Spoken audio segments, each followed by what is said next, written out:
ಹೊಸ ವರ್ಷದಂದೇ ಭೀಕರ ರಸ್ತೆ ಅಪಘಾತ, ಸ್ಥಳದಲ್ಲಿಯೇ ಇಬ್ಬರು ಸಾವು. ಟೀ ಕುಡಿಯಲು ಹೊರಟಿದ್ದ ಯುವಕರ ಕಾರು ಪಲ್ಟಿಯಾದ ಹಿನ್ನೆಲೆ ಕಾರಿನಲ್ಲಿದ್ದ 7 ಜನರ ಪೈಕಿ ಇಬ್ಬರು ಸ್ಥಳದಲ್ಲಿಯೇ ಸಾವನ್ನಪ್ಪಿದ್ದಾರೆ. ಮಾಗಡಿ ತಾಲೂಕಿನ ಹೊಸಪಾಳ್ಯ ಜನತಾ ಕಾಲೋನಿಯ ತಿರುವಿನಲ್ಲಿ ಇನೋವಾ ಕ್ರಿಸ್ಟಾ ಕಾರ್ ನಿಯಂತ್ರಣ ತಪ್ಪಿ ಕಾರು ಪಲ್ಟಿಯಾಗಿ ಚೋಳನಾಯಕನಹಳ್ಳಿಯ ಕರೇಕಲ್ ಪಾಳ್ಯದ ನಿವಾಸಿಯಾದ ಮಂಜು 31 ವರ್ಷ, ಕಿರಣ್ 30 ವರ್ಷ ಮೃತಪಟ್ಟವರಾಗಿದ್ದು, ಉಳಿದ 5 ಜನರಿಗೆ ಗಂಭೀರ ಗಾಯವಾಗಿದೆ. ಬೆಳಗಿನ ಜಾವ 3 ಗಂಟೆ ವೇಳೆ ಈ ದುರ್ಘಟನೆ ನಡೆದಿದೆ. ಗಾಯಾಳುಗಳು ಮಾಗಡಿ ಸಾರ್ವಜನಿಕ ಆಸ್ಪತ್ರೆಯಲ್ಲಿ ಚಿಕಿತ್ಸೆ ಪಡೆಯುತ್ತಿದ್ದಾರೆ. ಈ ಸಂಬಂಧ ಮಾಗಡಿ ಪೊಲೀಸ್ ಠಾಣೆಯಲ್ಲಿ ಪ್ರಕರಣ ದೂರು ದಾಖಲಾಗಿದೆ.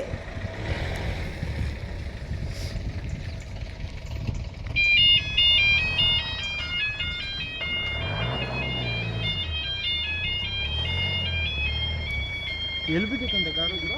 ಅಲ್ಲ ಆ ಕಡೆ ಜನ ಅವರು ಮಚ್ಚ ಅಲ್ಲಿ ಬಿದ್ದಿರೋದು ನಡೆಯೋ, ಗುಂಡಿ ಒಳಗೆ ಬಿದ್ದೋಗ್ಬಿಟ್ಟದೆ.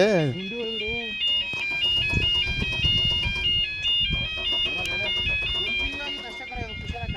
ಒಂದು ತಿಂಗಳು ಅಷ್ಟೇ ಆಗಿದ್ದು.